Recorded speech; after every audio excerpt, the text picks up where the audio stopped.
बोली देवादिदेव 1008 महावीर भगवान की जय। संत श्रोमणी आचार्य गुरुवर श्री विद्यासागर जी मुनि महाराज की जय। परम पूज्य 108 श्री प्रज्ञा सागर जी महाराज की जय। द्वादशांगिरवाणी माता की जय। अहिंसामय विश्व धर्म की जय। नत्वा जिनेन्द्रं गत सर्वदोषं सर्वज्ञ देवं हितदर्शकं च श्रीजैन सिद्धांत प्रवेशिकेयं विरच्यते स्वल्पधियां हिताय। देखो यहाँ पर जो जैन सिद्धांत प्रवेश का हम आपको पढ़ा रहे हैं उसका 5वां अध्याय में 656 नंबर का प्रश्न है। 11वें उपशांत मोह नामक गुणस्थान का स्वरूप क्या है। 11वें गुणस्थान का नाम क्या है? उपशांत मोह।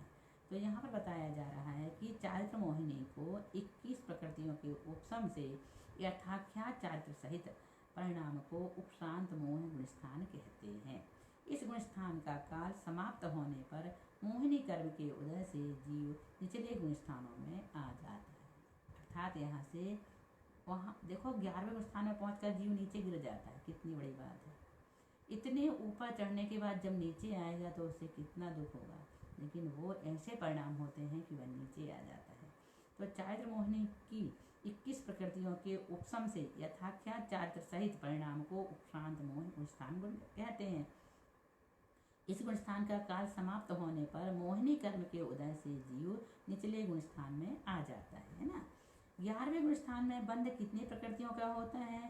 तो 10वें गुणस्थान में जो 17 प्रकृतियों का बंध होता था उनमें से विच्छिन्न प्रकृतियां 16 और 5 ज्ञानावरण, 4 दर्शनावरण, 5 अंतराय, यशः कीर्ति, उच्च गोत्र को घटाने पर शेष एकमात्र शाता वेदनी का 11वें गुणस्थान में बंध होता है।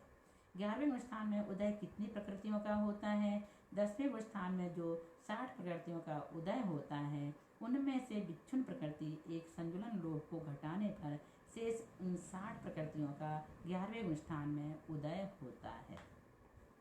11वें गुणस्थान में सत्व कितने प्रकृतियों का होता है? 9वें और 10वें गुणस्थान की तरह द्वितीयोपम सम्यक दृष्टि के 142 और छायिक सम्यक दृष्टि के 139 प्रकृतियों का 11वें गुणस्थान में सत्व रहता है।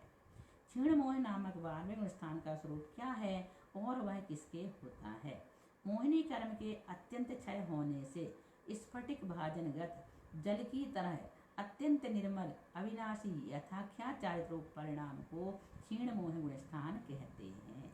12वें गुणस्थान में कितनी प्रकृतियों का बंध होता है? एक शाता वेदनी मात्र का बंध होता है। 12वें गुणस्थान में उदय कितनी प्रकृतियों का होता है?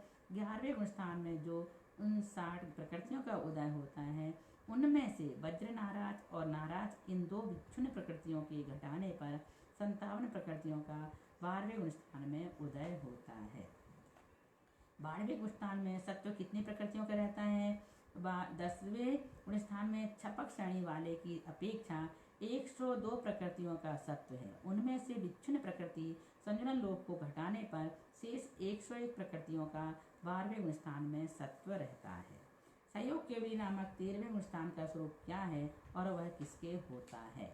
घातिया कर्म की 47 और अघातिया कर्मों की 16 मिलाकर 63 प्रकृतियों का क्षय होने से लोकालोक प्रकाशक केवल ज्ञान तथा योग सहित परिणाम को अर्हंत केवली गुणस्थान कहते हैं। यह केवली भगवान के होता है जो अपनी दिव्य ध्वनि से भव्य जीवों को मोक्ष मार्ग का उपदेश देकर संसार में मोक्ष मार्ग का प्रकाश करते हैं। 16 कौन से अघाती कर्मों की? नरक गति, गत्यानुपूर्वी, विकलत्रय, आयुत्रिक, उद्योत, आतप, एकेंद्रीय, साधारण, सूक्ष्म, स्थावर। अब 13वें गुणस्थान में बंध कितनी प्रकृतियों का होता है? एकमात्र शाता वेदनी का ही बंध होता है। 13वें गुणस्थान में उदय कितनी प्रकृतियों का होता है? 12वें गुणस्थान में 57 प्रकृतियों का उदय होता है।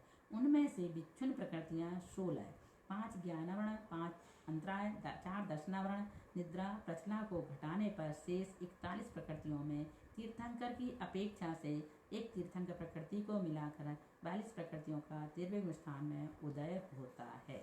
13वें गुणस्थान में सत्व कितनी प्रकृतियों का होता है? 12वें गुण स्थान में जो 101 प्रकृतियों का सत्व है, उनमें से विच्छिन्न प्रकृतियां 16 है। 5 ज्ञानावरण, 5 अंतराय, 4 दर्शनावरण, निद्रा और प्रचला घटाने पर शेष 85 प्रकृतियों का 13वें गुण स्थान में सत्व रहता है। 14वें गुण आयोग केवली गुण स्थान का स्वरूप क्या है और वह किसके होता है? मन वचन काय नामक योगों से रहित केवल ज्ञान सहित परिणाम को अयोग केवली गुण स्थान कहते हैं। इस गुण स्थान का काल अ, इ, उ, रे, रे इन 5 स्वरों के उच्चारण करने के बराबर है। अपने गुण स्थान के काल के द्विचरम समय में सत्ता की 85 प्रकृतियों में से 72 प्रकृतियों का और चरम समय में 13 प्रकृतियों का क्षय करके अरिहंत भगवान मोक्ष धाम सिद्धिशिला को पधारते हैं। 14वें गुण स्थान में बंध कितने प्रकृतियों का होता है?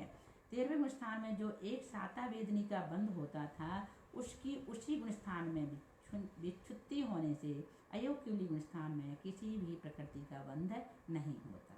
14वें गुण स्थान में उदय कितने प्रकृतियों का होता है?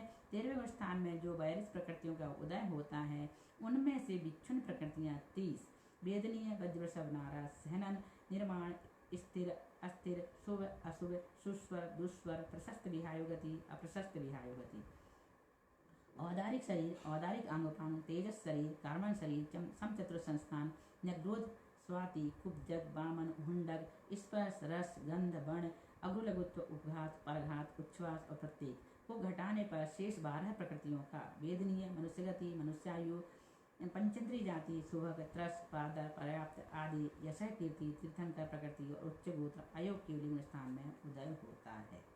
14वें गुण स्थान में सत्व कितनी प्रकृतियों का होता है?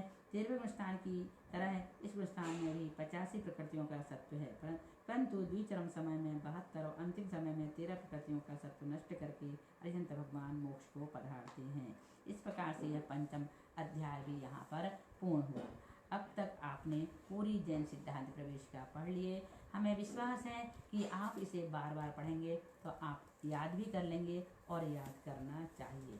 यदि आपको सिद्धांत ग्रंथों में प्रवेश करना है तो जैन सिद्धांत प्रवेशिका पढ़ना ही पड़ेगा। तो कोशिश करना कि पूरी जैन सिद्धांत प्रवेशिका आपको याद हो जाए, ताकि आप अच्छी तरह से सिद्धांत ग्रंथ को पढ़ सकें। बस इसी भावना के साथ बोलिए महावीर भगवान की